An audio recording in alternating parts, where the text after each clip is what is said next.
Structures of the English language. It is necessary to learn these structures in order to make statements, negations, and questions in the past tense in English. We recommend you to learn these structures by heart.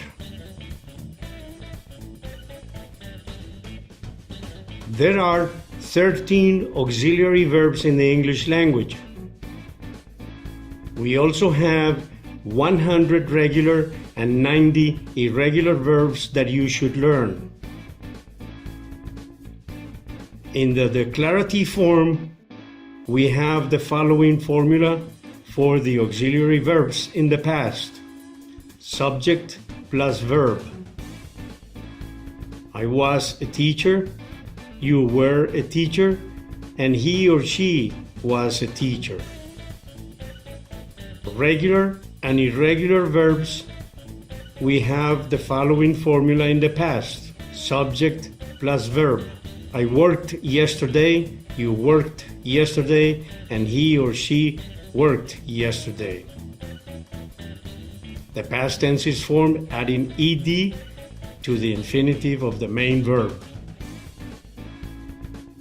For the negative forms, we have the following formula in the past tense for auxiliary verbs. Subject plus verb plus negation.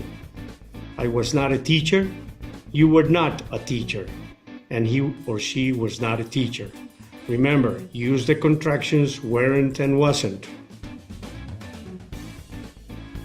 In the negative form in the past tense of regular and irregular verbs, we have a different formula.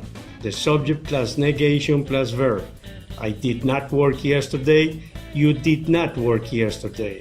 He or she did not work yesterday. The tense of the verb is given by the negation didn't. In the interrogative forms, we have, for the auxiliary verbs, we place the verb before the subject. Was I a teacher? Were you a teacher? Was he or she a teacher? Remember, place the verb before the subject. For regular and irregular verbs, we use the auxiliary verb in the past and then the subject and the verb. Did I work yesterday? Did you work yesterday? Did he or she work yesterday? Remember, did at the beginning of the sentence, and that gives you the past tense. Negations are formed placing not after the auxiliary verb.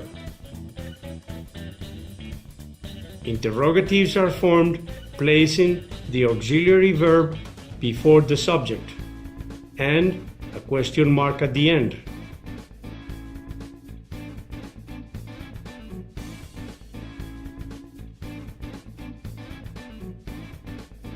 For regular and irregular verbs, we form negations placing did plus not after the subject in the past tense. Use of contractions is recommended.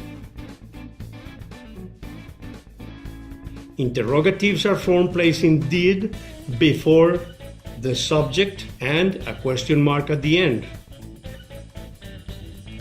Remember, if you want to continue learning conjugation of verbs, please visit our page sayitcorrectly.org or go to our channel Say It Correctly in YouTube.